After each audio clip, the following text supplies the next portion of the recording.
Hello, and thank you for joining us today for the Social Connections Helping Stay Healthier Body and Mind presentation on the second week of open enrollment. My name is Jose Rodriguez, and I'm part of your benefits team. Before we begin and I introduce our presenter, I would like to go over a few housekeeping rules and presentation format. If you called in using the conference ID option, we would like to ask you to mute your device if you haven't done so already. Our live event is scheduled for 30 minutes. The first half will consist of our vendor presentation and then followed by a Q&A session. If you have questions, please submit them using the Q&A section on Teams. For individuals who called in, your questions will be taken at the end after we finish with the written questions. Now let's begin our live event. Today's presenters are Raquel Downs, our Cigna Wellbeing Coordinator, and Devin Gangler, our Cigna On-Site Engagement Advisor. Raquel?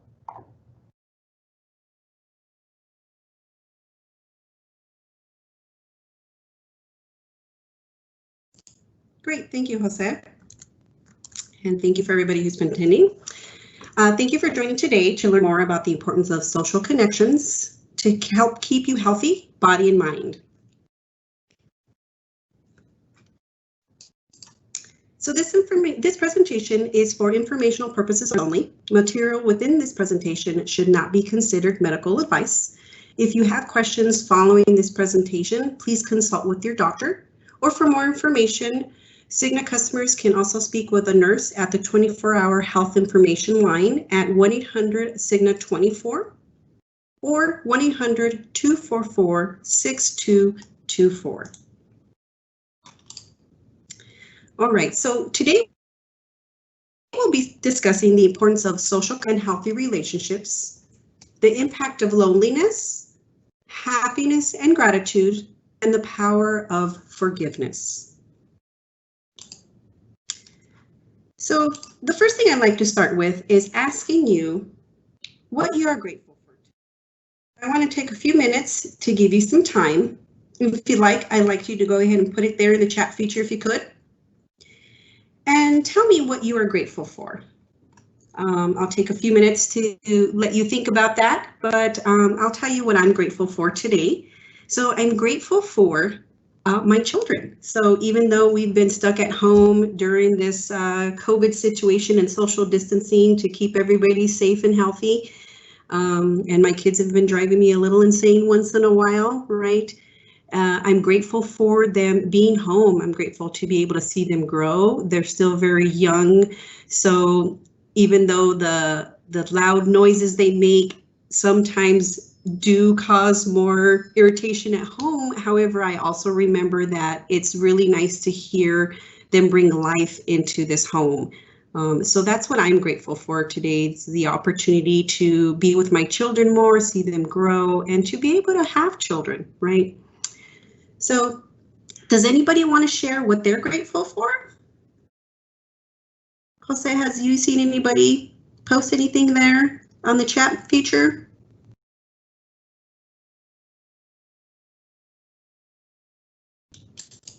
Not yet. Okay. All right, well, moving on. So the lack of social support can lead to isolation and loneliness. There's a strong social support network can be critical to help you through the stress of tough times. Whether you've had a bad day at work or a year filled with loss or chronic illness. So fostering social connections helps with overall health and enjoyment of life. It can also promote good health and physical health. It can also get you through life's challenges, help you cope better with maybe stressful situations that you might be under, enhance your self-esteem, and reduce your blood pressure. So not only is social support a way to help you feel good or have those connections, it actually does affect your health mentally and physically. I think I'm having a little delay here. bear with me as I'm trying to change there we go, the next slide. So in any relationship, personal or business, right, fostering and caring for that relationship is successful when all parties nurture it. It doesn't mean that you need to spend a lot of time showing your friends you care for them or are committed to helping them with everything or saying you're going to be at every single event, but to be intentional with your actions in nurturing those relationships through small gestures, right? Or vocalizing how much they mean to you. So let's talk about some of those ways, small ways that you can go ahead and foster those relationships. First one is stay in touch, right? Maybe answering phone calls or returning texts or emails and reciprocating invitations. So sometimes this can seem overwhelming, especially with all that we're dealing with, right? Being home, multitasking so much. We're managing work, school, family life, etc., all at home right now. So there are going to be those times that you can't answer a phone or a text when they reach out. But when you do find some time to return their call, do so. Or maybe text and say, you know what, today's been a busy day, I cannot. And if you're free tomorrow at 5 p.m., I can be free then, let's touch base. So maybe scheduling a time to talk is also good, right? Don't compete. So be happy instead of jealous when your friends or coworkers succeed. They've worked hard for whatever accomplishment they've achieved, right? And sharing in that moment of happiness with them can be fun for both of you. And this is a good way too, that the day that you are ready to celebrate an accomplishment in your life, that they'll be there and willing and ready to celebrate alongside you. Be a good listener. So find out what's important to your friends. Maybe you've known a friend for a long time and you think you know them very well, or a family member, right? But this is a good way to ask them about maybe their families, their job, hobbies, and interests, because as we age, right, things evolve, our interests change, what's going on in our lives, our situations change. So checking in and being a good listener is always a good way to reconnect or connect with that family member or friend, right? The next one is don't overdo it. So be careful not to overwhelm your friends or family with a lot of calls or texts or emails, especially right now, right? I know everyone manages a lot in their daily lives, just as you do and you feel. There might be those moments where you do need some time. So when there is those moments that you feel you need that extra support from your friends, do your best to know when a good time would be to call or text them. And this way you can go ahead and feel you need that support. This can also help them be more available to you and support you in your time of need. But it also shows how you care about their time and what they might be going through and what's on their mind, right? So being sensitive to that is good. The last and of course most important is appreciate your friends and family. A lot of us do appreciate our friends and family, but we might not express it or vocalize it, or we might think we do. So take the time to say thank you, express how important they are to you. Be there for them when they need support, right? Even just knowing how their day is going can go a long way and demonstrate you care for them and your relationship or your friendship that you have with them. So again, not a big time commitment, but a small gesture that has a meaningful impact. So have you ever felt that when you give support to others, you have gained so much from that gesture in return? Comment if you'd like in the comments section, but I don't know if this has ever happened to you, but it usually is not a tangible item when you start giving support to others or giving time or helping a friend in need. You usually get something in return and it's usually not tangible. Maybe it's a newfound friendship, a new outlook on life, a new hobby or an interest that you would have never tried before if you wouldn't have helped that person, right? So it's interesting how that happens, but it does. Sometimes you gain new insight yourself. Now, COVID-19 really has changed the world and the way we all stay connected, right? How we're socially involved, how we do business, or even how we go to the grocery store right now. So it surely will change the future of a lot of things we do. However, that All it means is that we need to be creative in staying connected and doing it safely. Some of those examples here can be difficult right now due to our social distancing requirements, but it's important to understand that social distancing does not mean withdrawing from society. It is an invitation to contribute and connect in another way with your friends and family or in the communities we live in. It's just being creative, thinking outside the box, right? Is there any way you have found to stay connected that has been meaningful to you during this time of social distancing? Think about that for a second. What have you done during the social distancing that we have done that maybe you have found a good way to stay connected?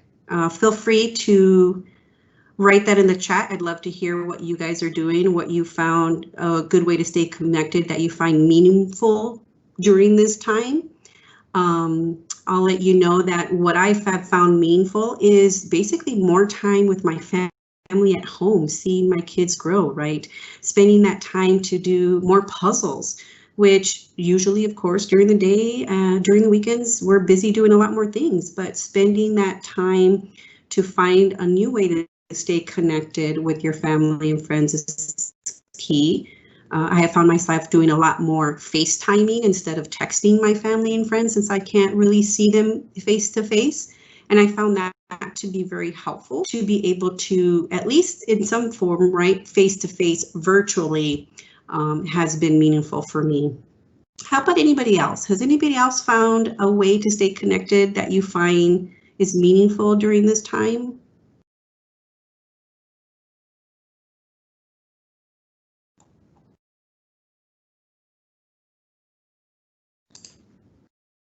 Feel free to say something in the chat and we'll move on. But if you found a way that you found meaningful to stay connected during this time, feel free to put in the chat. Maybe we can all learn from each other on things that you're doing. We could try that we're not trying right now. I think that's important too. Yeah, good one. Playing family games. Playing family games is a really good one too, and we've actually picked up playing some family games too. We're teaching our 6-year-old how to play Uno. Doesn't last very long because their attention span, but hey, it's a start. So very good. So moving on.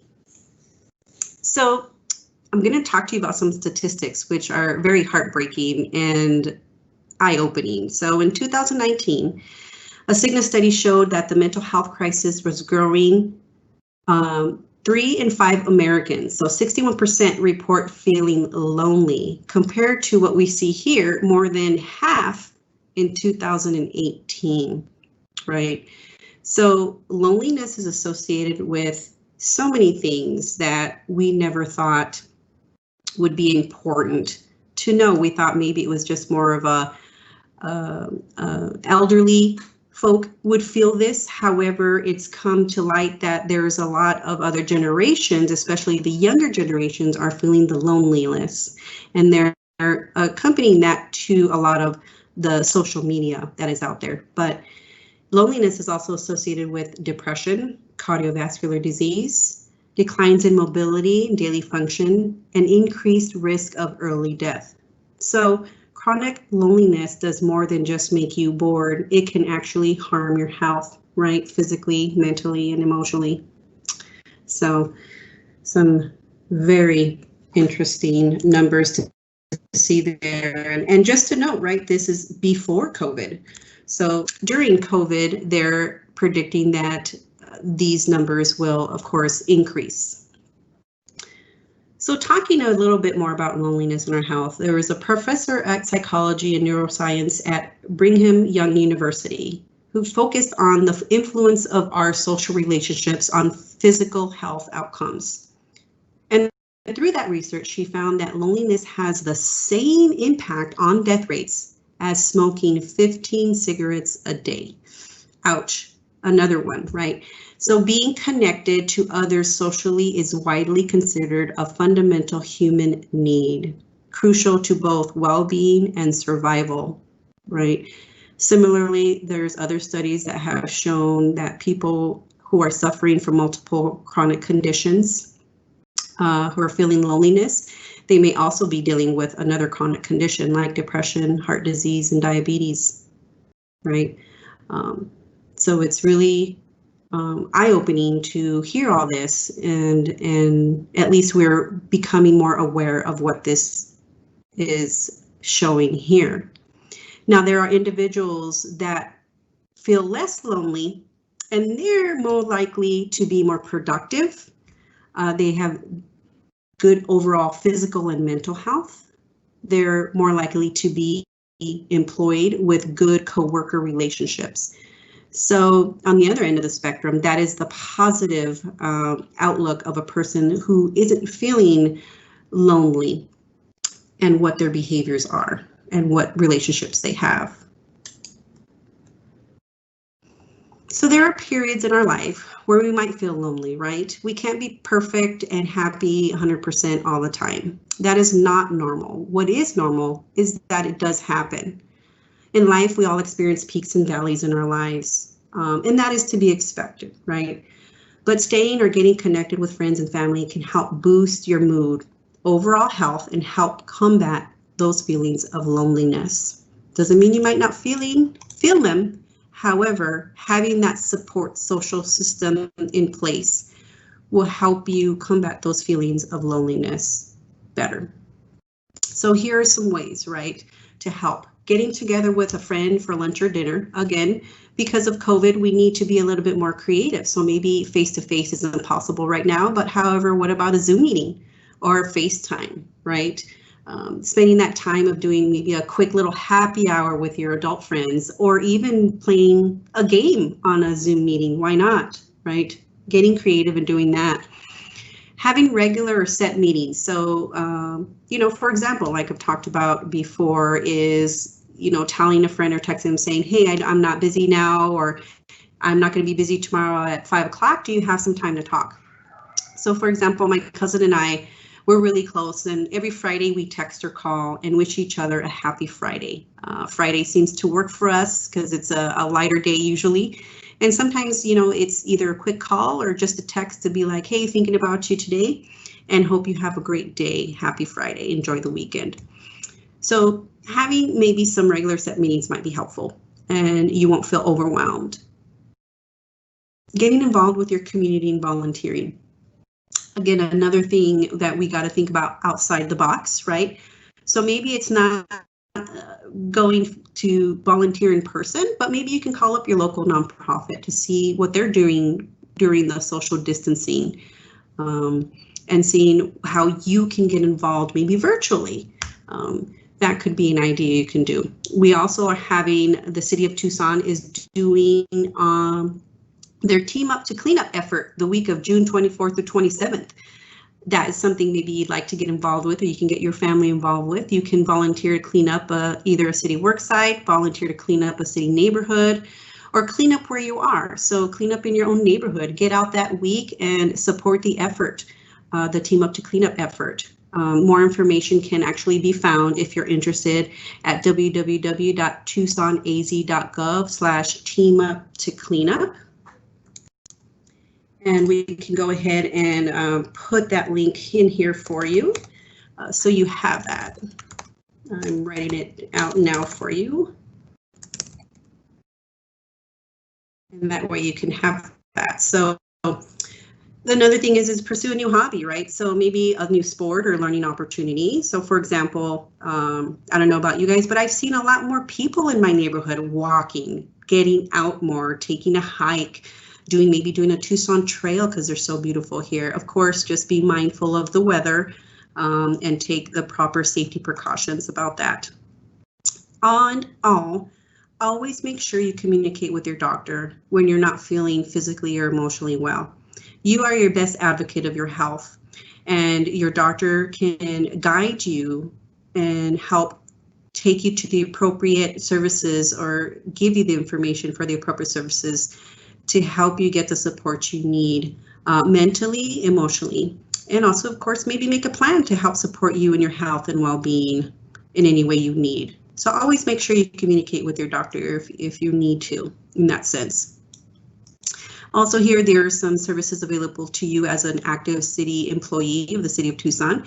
You have access to the Employee Assistance Program through Cigna at no cost to you and your household family members. There is also I Prevail and Happify, and I'll provide more information on the services more in another slide. So who knew practicing happiness is something that requires effort, right? But it does. Being intentional to practice being happy may help in boosting your mood and being intentional. So here are some ways to do that. Surround yourself with happy people. So happiness is contagious. So maybe as a young adult or a child, when you get, no, you can't hang out with those people, or they didn't want to have you hang around certain people.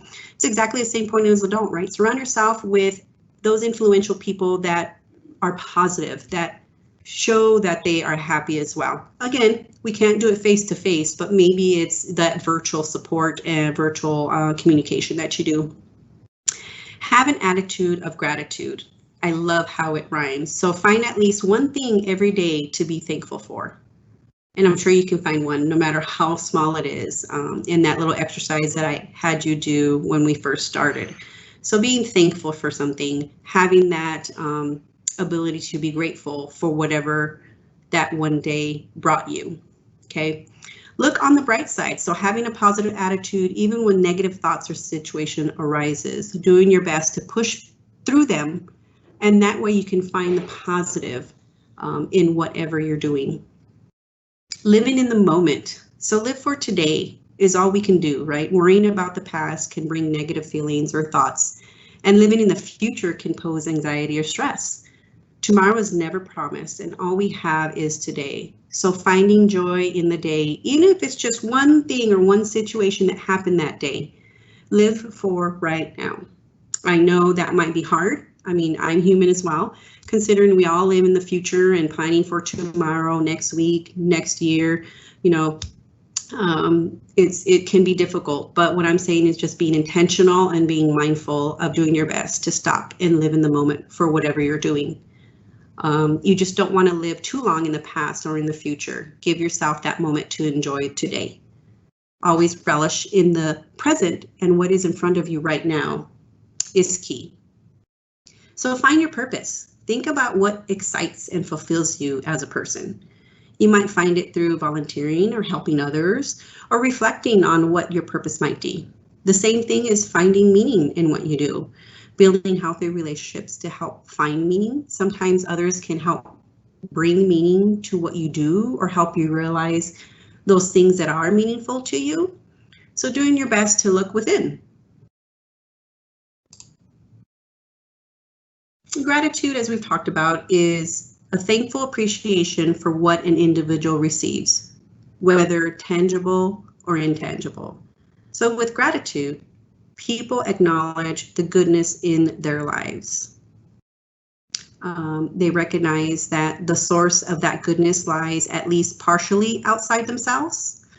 And as a result, gratitude also helps people connect to something larger than themselves as individuals. So it could be other people, nature, or a higher power. So practicing feeling grateful for something, someone, or a situation can help you feel more positive, help you deal with adversity better, and build stronger relationships. Just realize, reflect. Maybe there was something, a win that you were excited about today that you got done. Practicing feeling grateful for that one moment is important. It's also about being intentional in your efforts of positivity.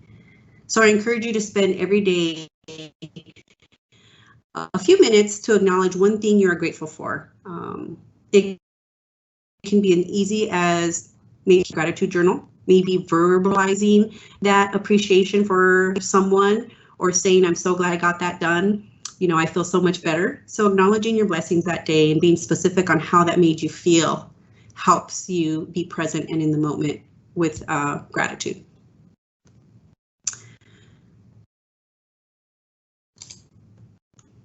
So forgiveness. Forgiveness can mean different things to different people, and it is a part of the social connections we have, right? It isn't just about forgetting or excusing what has been done to you. Forgiveness is also making the conscious choice to let go of resentment you feel and thoughts of revenge. It can lead to empathy and compassion towards the person that hurt you. In any relationship, right, we would always like it to be a happy and fun-filled relationship. But sometimes that doesn't happen. Sometimes there's hurt feelings, sometimes there's misunderstandings, and things like that. So through forgiveness, there can be a sense of peace that you find in the journey it took to forgive in those situations. It can be a sense of letting go, or maybe a weight lifted off of you. And most important, most of the time, forgiveness helps the individual more than the person who caused the hurt. So finding what that journey is for you in forgiveness when you need to is going to be helpful for you. Forgiveness is not only healthy for you mentally, emotionally, right? It can also be physical. So if you notice here, it can reduce anxiety and help you have fewer symptoms of depression. It can lower your blood pressure.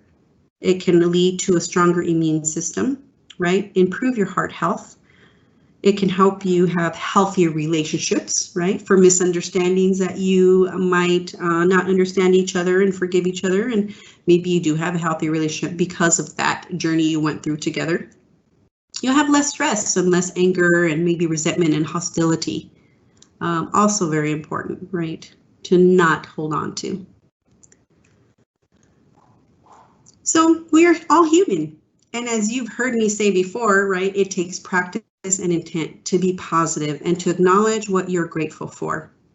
We tend to be in the hustle and bustle, especially now in our social distancing. We are multitasking a lot more than ever. So being intentional and practicing that is very important. It does take some work to look within to forgive others who have hurt us, but it can be possible, right? So let's talk about some of those things that you can try to do to help. First one is being mindful, right? Acknowledge your emotions and how they affect your behavior. You might have every right to feel the way you do, no matter if anyone understood where you were coming from or not. So acknowledge it and know how it has changed your behavior. Be empathetic. So no one is perfect. Like I said before, we are human, we make mistakes. So forgive yourself, give yourself some grace as you go through the forgiveness. Change your perspective. So don't hold any grudges, right? It will also harm you physically and emotionally. So not allow you to go through this process of forgiveness can also happen until you start changing your perspective and letting go. The next one is letting go of expectations. So don't expect an apology to change your relationship or maybe get an apology in return. You can only control the way you decide to feel or react to them or that person or whatever took place, right? So make a conscious effort. Recognize the value of forgiveness. Like I've said before, there's a lot of value behind finding the strength to forgive. Most importantly, it's going to help you to heal. Take action. When you decide to forgive, do something about it. Whatever it might be to help you maybe close that chapter in your life. It could be maybe writing that person a letter, having a phone call, whatever you might find a way to maybe close that chapter, but take action. Get support. Always good to always have that support, right? From family and friends is always a good start, but also seek help with a counselor, therapist, or support group, whatever you might need. Forgive yourself. Practice a little self-love, right? Maybe it might be meditation or doing something you enjoy. Whatever it is, spend time loving yourself. Now, I know we're getting close to the hour here, so I want to, 30-minute mark, I want to go ahead and talk a little bit more about your EAP so you have this information. The EAP is available to you as a Cigna employee. It is confidential and available anytime. It is for active city employees and their family members. So members can receive unlimited telephonic support and up to three face-to-face counseling sessions or virtual sessions per issue per year. In addition to providing mental health services, they have the ability to support you with legal, financial, parenting, elder care, pet care, and identity theft. There's also live and on-demand webcasts on a variety of topics available to you at www.cigna.com/EAP webcasts. And you can actually call EAP via phone at 877-622-4327. And remember, this information is available to you. You can also check out some of the web links that are here to support you with some live and on-demand webcasts. Lastly, here is our other programs that you have available to you is the I Prevail, Happify, and Cigna Virtual Care. So I Prevail offers services through Cigna on-demand peer-to-peer coaching support and personalized learning plans based on proven cognitive behavioral therapies. Happify is offered through Cigna as an online self-guided tool where you can set up goals to help overcome negative thoughts, cope with stress, and help build self-confidence through activities and games. The Cigna Virtual Care offers counseling through our Cigna Behavioral Health Network. Cigna uses a vendor named MD Live for behavioral virtual care. MD Live can be accessed via phone at 888-726-3171 or through mycigna.com.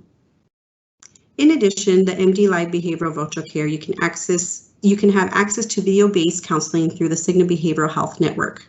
You can search the directory on mycigna.com by entering virtual counselor under the Find Care and Coverage tab, then select Doctor by type.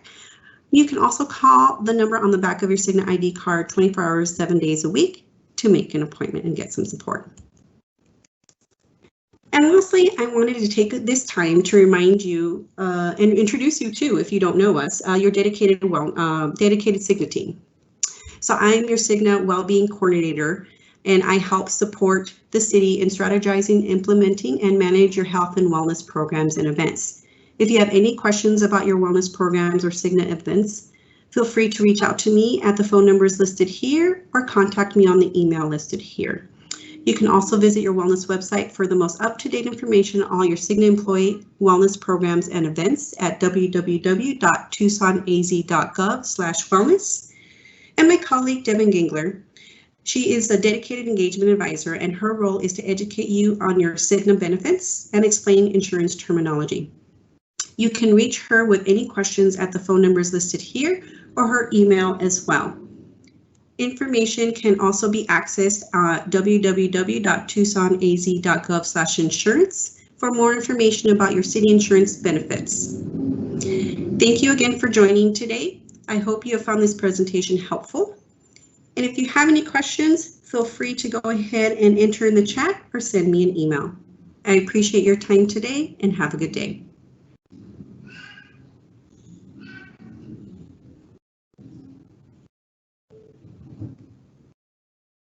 Jose, turning it over to you. Thank you, Raquel, for that presentation. So since we haven't received any questions, we're going to go ahead and end today's live event. If you're interested in the recording, it will be posted on our website within 72 hours. Thank you and have a good day.